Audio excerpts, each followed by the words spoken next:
hedduu takka jaaladhaani innillee akkasuma akkana jaallatu barbaada jettee cinqamaa yoo jiraatte viidiyoon tun siifi yooyyaa ashama harka fuune jirtu baga jiraattan ayyaa naannichoodha nafana bu'aan isiniin jedha jalqabarratti intalli dhala jaalalli gurraan seentii jedhan kana jechuun gaarummaa nama sanii gaafa babbaay'isanii deddeebisanii nutti himan gaarummaan isaa sun gurra keenya nu coomsa jechuudha. Osoo inni hagasas gahuu baate jechoonni namni nama sanarraa haasayuun nuti immoo gurri keenya kun ni gabbata. Jaalalli gurraan nu seente wanti jedhameef kanaafi ka obboleeyyan keenya kun immoo jaalalli isaanii ijaan seenti. Ati hiriyaa lama taatanii gaafa kararra deemaa jiraattan ati zimbilo uffatuman wanti simpilii wayii uffattee mataa kan kee akkas rifeensa kan kee akkuma argite gootee gaafa ati karaa kanarra deemtu tasii biratti uffata gaarii banagaraachillee qaalii ta'uu hin qabu uffata waaw tahee wayii ta'uu hin qabu kanuma qabdan san bifa gaarii ta'e tokkoon bifa isinirraa deemuun uffattanii gaafa alatti gadi baatan isinillee of jaalattan namni alaa isin argu sunillee ija namaa keessa bu'uu ni dandeessan jechuudha. Kana jechuun namni isin jaalattan sun haala uffannaa keetii, haala ati itti haasoftu, haala ati namoota wajjin kontaaktii gootu kuni namticha akka inni daranuu si jaallatu isa taasisaa jechuudha. Yaa inni lammataa dubartii taate. Dubartii self confidence taate. Dubartii bakka geetti fi bakka dhaabatte hundatti tanii galee of taatee dhaabbattu. Dubartii akkasiisan namni jaalala bichaa fi miti itti dhihaachuuf iyyuu ni barbaada jechuudha tamaam. Innaa ati gaafa inni gurwayii qabatee siin deemee yookiin bakka wayii iddoo bashannanaa haa taatu nama wajjin wal si barsiisuuf haa taatu bakka wayiitti gaafa walitti dhufte gaafa ati jettee yaaniin jira mimira wayii sirraa arge akka tufitti amanamummaa hin qabne sirraa hubata waan ta'eef jaalalli siif qabu baay'ee si jalaa hir'atti jechuudha. Garuu yoo ati dubartii yoo taatee dhaabbatte si galaame ofitti amanamummaa kan kee fuul goote jechuudha. Si galee anamma uumama rabbii innarra uume kana fuula kiyya kanarra uume hunda isaa akka inni itti na uumetti ni jaaladha. Namni tokko dirqama namaaf osoo hin taane ani mataa kiyya ol qabadhee deemuufiyyuu selfish na barbaachisa. Konfidensiin ofitti amanamummaa na barbaachisa jechuudha. Kanaaf ofitti amanamummaa qabaachuudha qabda. Jireenya keessatti yoo ati of taatee hin dhaabatin, yoo ati of fakkaattee hin dhaabatin jireenya jaalalaa keessatti bakka guddaa dhaabbachuu hin dandeettu. Garuu ati of taatee of fakkaattee nama guutuu taatee gaafa dhaabbattu abbaan mana keetii yookiin jaalalleen keessanillee sababni inni sin jaalanneef hin jiru jechuudha. Inni biraan mootuu namni jaalachaa jirtu kun sappoortii sirraa barbaada.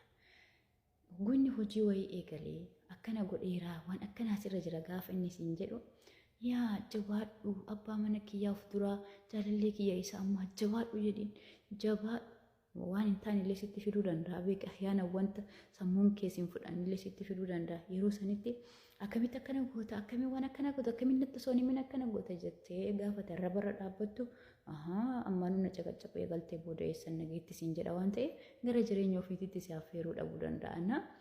Yeroo sanitti accept godhi dubbii isaa san irraa qeebalii sana booda kenniif sana booda maal jettaanii jaalallee kiyyaa yaa nama gaarii kiyyaa yaa abbaan ilmaan kiyyaa ka of duraa si galee eegaa bara akkanaa barra wanti sun maaliif akkana tahee wanti kun si baasaa si galee afaan gaariidhaan jechoota gaariidhaan jechootan isa bitatuu danda'uudha qabda jecha gaarii si galee yeroo takka walitti bu'uun wal loluun wal jeequun inuma jirti beeki garuu immoo gaafa inni achi jecha wayii sitti as fidii ati immoo asii achitti deebiste ciqiciqiiwwan sana keessa xiqqoosii waliifachuu dhufa waan ta'eef gaafa waliifachuun dhufe ati jaalachaa jirta jaalalli kee oovariidha akka isaa immoo sitti qannasuu danda'a jechuudha. Kanaaf namtichi gaafa sitti fide jechuun dubbii accept godhi qeebaleerraa sana booda immoo baasiitti laala.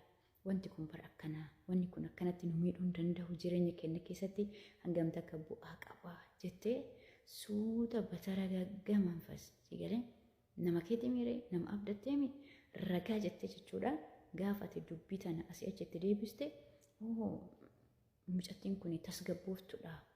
Sittillee himuu haa baatu yookiin sittiin ulee dhabuu danda'a beek tasgabbii qabdi jireenya kiyya keessatti na barbaachisti jedha innillee gaafa kana ati nu hubattaaf taanaan wanti inni sin jaalachaa hin deemneef hin jiru si jaalata. Jarrabi. Inni biroo mootu namni keenya dubartiin Oromoodha jaalala ibsatuu hin dandeettan yeroo baay'ee. Jaalalli ibsatuu qaba si galee ibsadhaa. Ka abbaa manaa qabdan abbaa manaa keessanitti ibsadhaa. Kan jaalattanii jaalalaa wajji deemaa jirtan jaalallee keessanitti ibsadhaa. Jaalalliin ibsama sinii galaami. Bakka injiraami nama jaalatan sana baabaa kiyya bara akkanaa.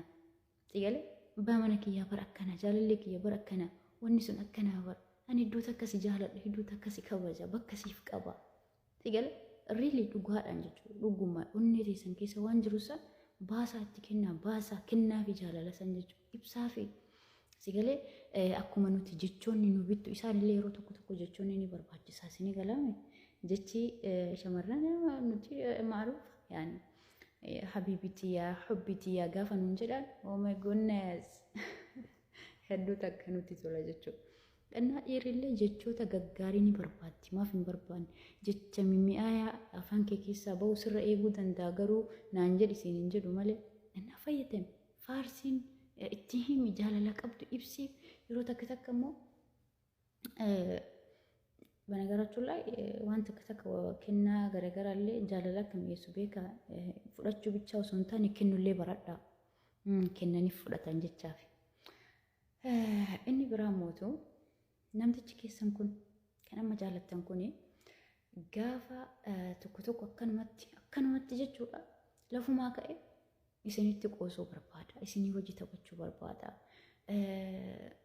yeroo san banamaa fi jechuun banamaa fi isiniin jedhu waan biroo mannaan jedhina banamaa fi jechuun bakka keessan kana banaa fi jaartii ta'aa fi jaalallee ta'aa fi obboleettii ta'aa fi hiriyaa ta'aa fi bakka inni waa barbaadetti argamuu fi qabda. Laal uummata akkitti qofa fakkaatanii jiraatina waan takkitti hin fakkaatina jireenya keessatti bakka hundaa bu'uudhaaf yaala. Yoo ati nama sanaaf dabarsitee of kennitu yoo ati nama sanaaf jiraattu namni sunillee carraasii jiraachuudha ni guddata jechuudha. Hubachuufin bakka nama san itti akka inni sirriitti isinitti dhiyaatu barbaannaan of kennaa. Of kennaa fi tamaa of kennaa isiniin jedhu ila of kennaa isiniin jedhu viidiyoo waraabati olii gadi ergaa isiniin jennaan waan akkasiisan keessa hin jiru. Of kennaa jechuun jaalala dhugaatiif gara bultiitti deemaa jirta taanaan of kenni bakka kenni fudhadhu. Banagaraachuu ላይ nama jaalatanii in sodaatinallee yoo akkana ta'e wallahi wanti rabbiin isinii qaddare wanti rabbiin dura isinii katabe waan feetan sodaataniif isinirraa nafu waan feetan gootaniif immootu waan isiniif milkaa'u miti rabbiin sababuma wayitiin waa wayii adda baasa jechuudha. Kanaafi kana sirriitti beeka sammuu keessan keessatti tinga godhaa qabadhaa sammuu keessatti tani galeen innaa akkasii inni biraa abbaa manaa yookiin jaalallee keessan abbaa manaa hin jedhu sababni isaanillee waan gara saniin seeniiniif abbaa manaa jedhee yoo dubbadhe ofii kiyya tapha san keessa jiraachuu qaba waan ta'eef jechuudha. Yaa akkasii jaalala kennaa fi inni biraa qulqullina keessan eeggadhaa. Qulqullina keessan kun mistira kenna ishee shamarran qulqullina keessan rifeensa keessan irraa qaama keessan irraa ofitti akka banagaraachuu ላይ dubartiin duraan dursa self confidence qabaachuun isii kan mul'atu qulqullina isiitirraa. Ogguu nama bira keettee maali rihaan isiidha yookiin fooliin isiidha foolii bareeda ta'uu qaba urgaa ta'uu qaba. Ogguu nama keessan san bira akka carraa garagaraati walii dhuftaniyyuu qulqullinni keessan nama san affeeruu danda'uudha qaba malee akkanumatti wanti jettanii nama dura hin deddeemina. Sirriitti eeggadhaa qulqullina keessan. Dubartiin qulqullina isii mana isii keessa isii ala isii eeggattu nama kamuu biratti miskiidha. Tamam miskii taatanii jiraatanii miskii taatanii abbaaf namni kamillee isin filata jechuudha. Isin galee kanaaf wanta kanneen sirriitti jaalala keessatti fayyadamaan isiniin jedha. Isinitti tole sheer walii godhaa. Bye bye. Isin jaalala.